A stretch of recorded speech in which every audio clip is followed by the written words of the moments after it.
Pendant que maman et Élise se préoccupaient de ce que j'allais devenir, j'étais toujours à la chasse au trésor. Et grâce à Horatio, je savais ce que je cherchais cette fois-ci. Tout se serait passé différemment si, en rentrant de la ville, j'étais allé voir Élise. Mais au lieu de ça, je suis descendu dans le tunnel directement. Alors, dans un sens, ce qui se passait au-dessus, c'était bien fait pour moi. Je ne veux pas te forcer à partir. Je veux que tu prennes conscience que ce serait mieux pour tout le monde si tu t'en allais. Tu ne crois pas qu'il est temps, Élise? Je sais que ce sera très dur pour tout le monde et que cela vous fait beaucoup de mal à Jules et à toi. Mais si vous devez souffrir, mieux vaut ne pas attendre plus longtemps. Que nous quittions cette maison, que nous y restions. Je crois qu'il est temps que tu rejoignes tes parents.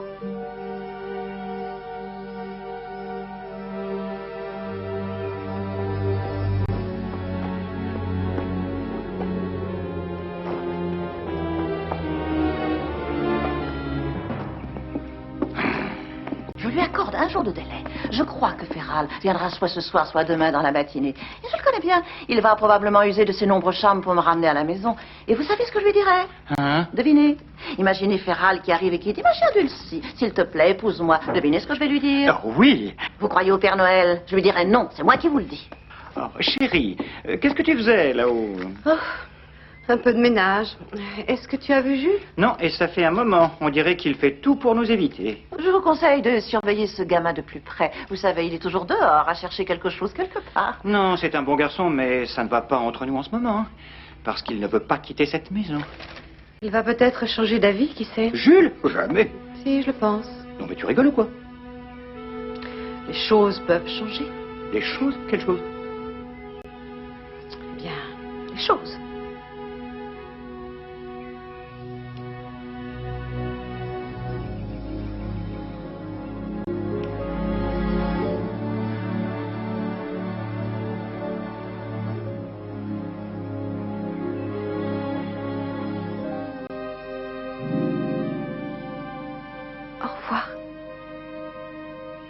Oui, eh bien, si tu veux savoir ce que j'en pense, il va faire l'entêter jusqu'au bout et je ne vois rien qui puisse le faire changer d'avis un jour. Il changera d'avis. Je le sais, un point, c'est tout, David. Mais pourquoi est-ce que tu n'es jamais d'accord avec moi en ce qui concerne Julien? Ok, je te crois. Excuse-moi de respirer. Chérie, voyons, du calme, chérie. Oh, vous fermez-la, hein? Oh, excusez-moi. Vraiment, je suis désolée, Dulcie, mais je ne voulais pas être désagréable. Mais je suis tellement triste aujourd'hui. Je ne sais pas ce qui m'arrive. Ah, écoute, dis-moi ce qui ne va pas. Et maintenant, le moment crucial est enfin arrivé.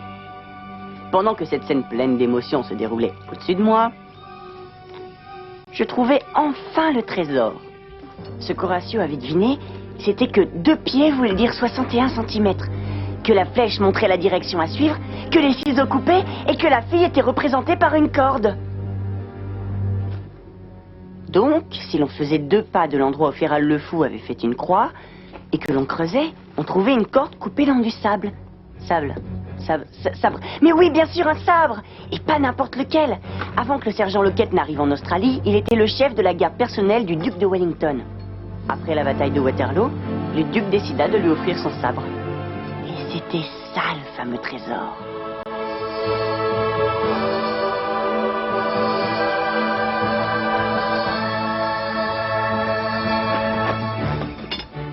Élise, regarde, c'est le trésor. C'est le sabre que Ferral le fou a volé à tes parents. Si t'es d'accord, on peut le vendre à un bon prix. Fais-en ce que tu veux. Super, je vais annoncer la bonne nouvelle.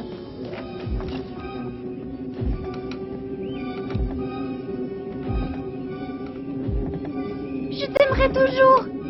Adieu, Jules.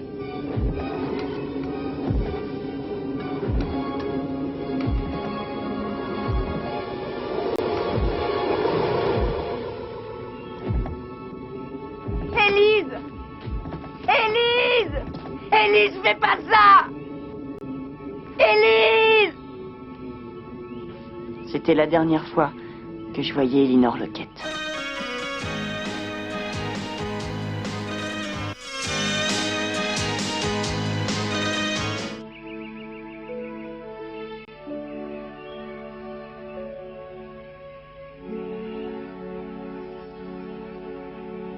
Julien?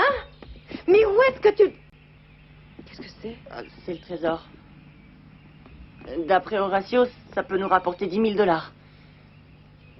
Pourquoi on va pas voir un commissaire-priseur pour voir ce qu'il en offre? Ça appartenait au duc de Wellington. Ah mince alors! Le duc de Wellington? Mais où as-tu trouvé cette merveille? Waouh! Dans le tunnel. Julien! Julien, attends! Est-ce que ça va? Oui, pourquoi? Eh bien, si ce sabre vaut autant d'argent que tu nous le dis, alors on pourra rester ici. Si tu le veux toujours. Je crois que c'est ce que tu voulais, non? Ouais. Bon, alors, est-ce que tu n'es pas heureux? Si, si. Bon. Bien. Alors, si tu es heureux, tu dois... D'accord, merci, maman.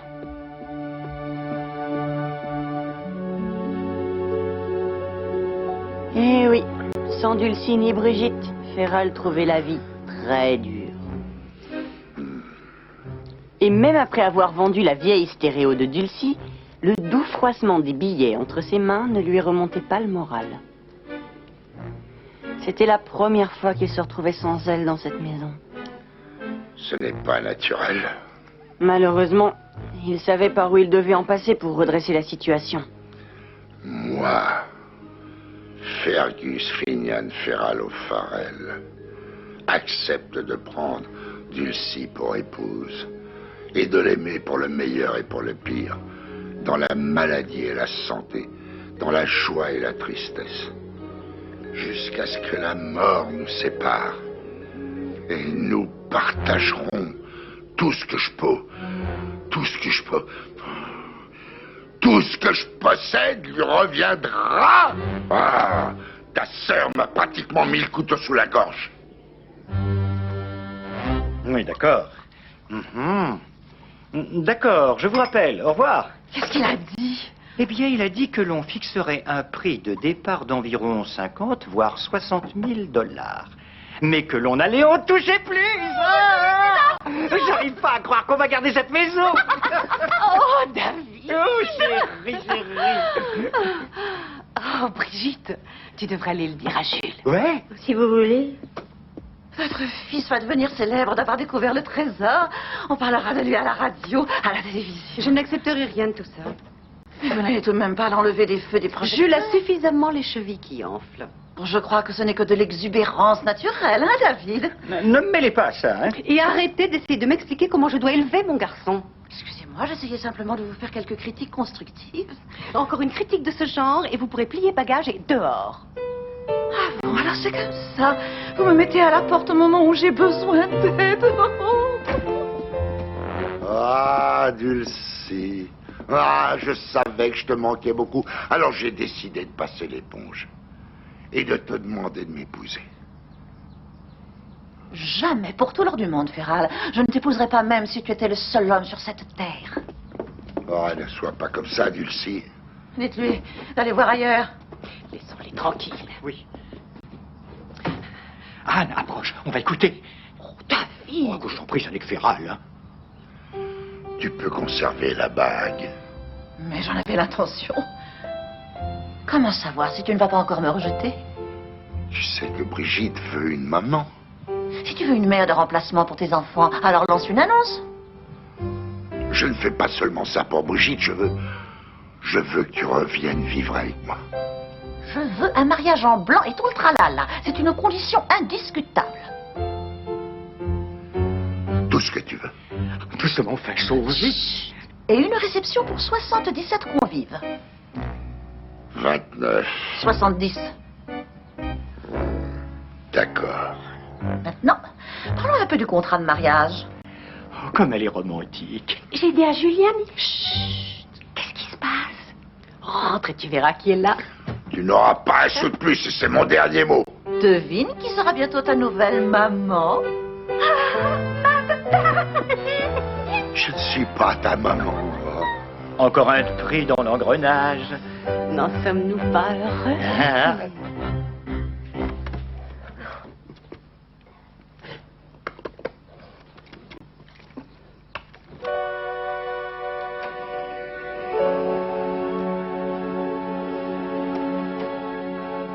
Tu peux entrer, je dors pas encore. J'étais bien trop contente pour dormir. Et je suis impatiente de savoir à combien va l'évaluer l'expert. Si jamais le sabre est authentique et qu'on gagne beaucoup d'argent, est-ce que tu veux toujours qu'on reste ici? Je crois que oui. Chouette. Marché conclu. Et pourquoi je voudrais qu'on s'en aille? J'en sais rien. C'est toi qui as trouvé le trésor, alors tu as le droit de décider comment on va dépenser l'argent. Maman, on peut arranger l'auberge comme quand les loquettes y vivaient. Jules, il faut que je te dise que j'ai parlé à Élise. J'ai parlé avec elle ce matin. Ce matin? Et qu'est-ce que tu lui as dit? Dis-le-moi! J'ai essayé de faire ce qui était le mieux pour toi. Tu lui as dit de s'en aller? Oui. Tu lui as dit de s'en aller? Tu as fait ça? Ah, ne me touche pas! Jules, attends! Ne me touche pas, je t'ai dit!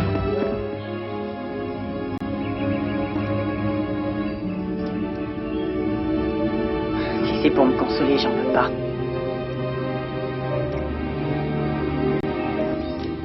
J'en veux pas! Reviens, je t'en prie, Élise!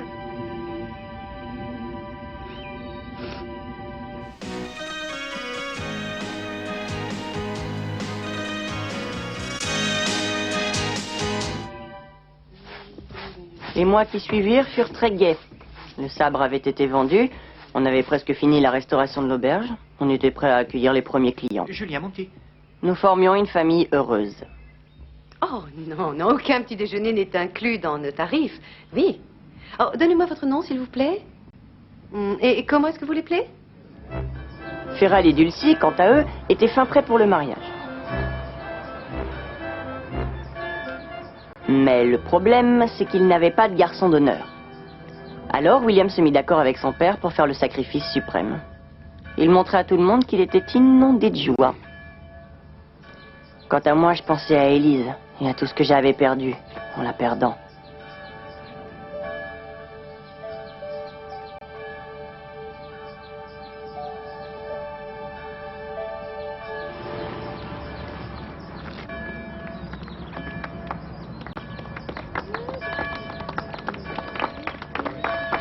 Vous êtes d'une beauté rare, ma chère. Allez, viens, tout fou.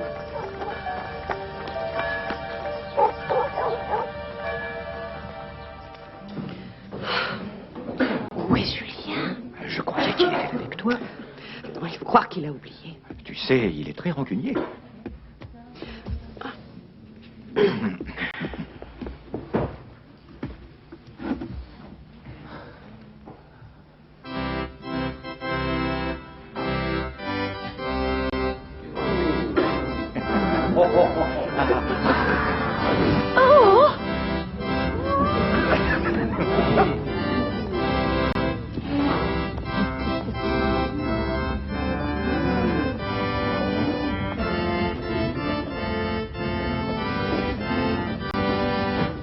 Fergus Finian O'Farrell, acceptez-vous de prendre pour épouse Dulcie Dixon et de l'aimer pour le meilleur et pour le pire, dans la maladie et la santé, dans la joie et la tristesse, et de lui laisser tout ce que vous possédez? Alors là, elle croit au Père Noël. Est-ce que tu veux que je te laisse en plan devant l'hôtel? Merci. Merci, merci.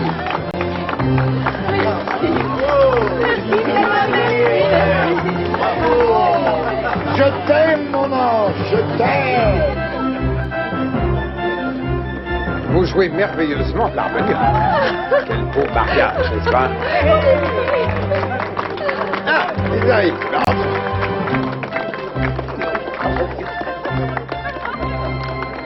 Permettez-moi de vous présenter ma femme.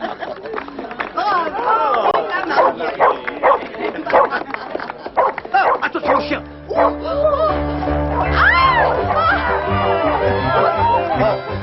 Ne t'approche pas! Arrête! mariage. Fiston, ce chien rend la chose officielle. Je t'offre Féral. Mes félicitations, mon garçon. Merci, merci. C'est ainsi que William prit du galon. Avancez lentement et serrez-vous l'un contre l'autre. Maintenant, tenez votre droite et regardez droit devant. Attention, le petit oiseau va sortir.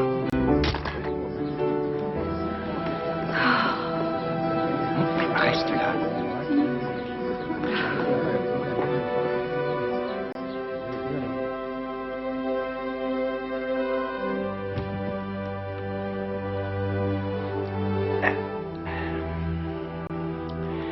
Tu es un petit peu antisocial en ce moment.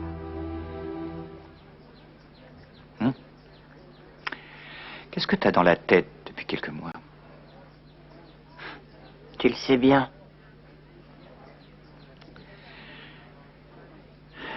Si tu penses à elle en permanence, elle finira par rester fantôme. Elle t'aurait plu, tu sais. Oui. Oui, elle m'aurait plu. Anne l'adorait. C'est la vérité, Jules. Écoute, je crois bien qu'il est temps que je dise ce que je pense de ça. Parce que je veux que tu saches que ta mère commence à se faire du mauvais sang pour toi. Mais c'est elle qui a voulu... Tais-toi, je n'ai pas encore fini de parler, s'il te plaît. Merci. Je sais que ce n'est pas facile quand on vit une rupture avec une amie proche. Mais des millions d'autres personnes s'en sont sorties avant toi et ont reformé des couples qui ont rompu, et ainsi de suite. Et j'aimerais que tu saches autre chose. Je sais que ta mère a été un peu... Enfin, qu'elle t'a trop couvé. Mais elle a toujours été inquiète et préoccupée par ton bonheur. Alors, si je ne te vois pas descendre dans les 5 minutes qui viennent pour l'embrasser et lui faire des excuses, alors je te promets que je te ferai une vie insupportable. Est-ce que tu vois ce que je veux dire? Oh, regardez! Venez, Dick! Ouais. Je suis sûr que ce sera bientôt l'heure. Oui, en effet. Et à l'avenir, je propose que tous les mariages se fassent chez vous, Anne. Ah oui, elle a raison. Et d'ailleurs, avec une auberge aussi grande, Anne et David peuvent héberger au moins 10 ou 12 personnes. C'est formidable. Ah oui, vraiment. Je suis heureux que l'auberge vive à nouveau. Le Waterloo Creek va rajeunir. Excuse-moi.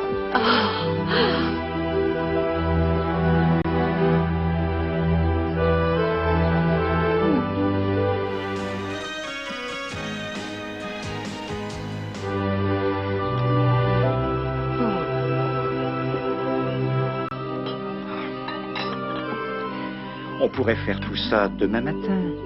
Non, nos premiers clients arrivent demain. Et si on s'y met tous? Non, c'est moi qui me lèverai le premier demain matin. Mais pourquoi tu ris? C'est vrai.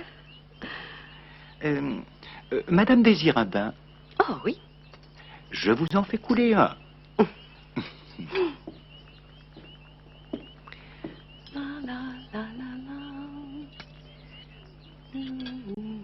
C'était la chanson préférée d'Élise. C'est marrant. On faisait tellement de trucs tous les deux. Et j'ai même pas une photo d'elle.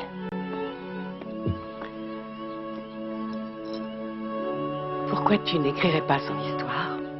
Jamais personne me croirait. Ça ne fait rien. Si tu écris son histoire, on gardera mieux son souvenir.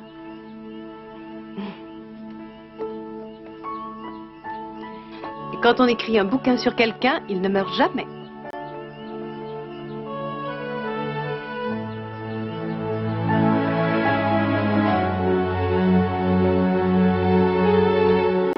Et c'est comme ça que j'ai écrit ce bouquin.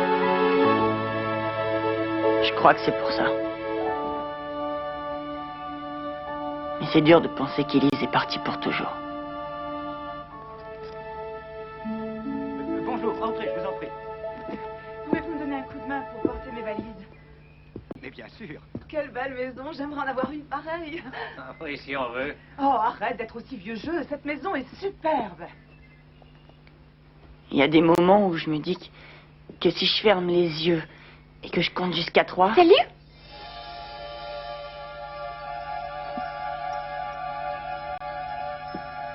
Je m'appelle Héloïse.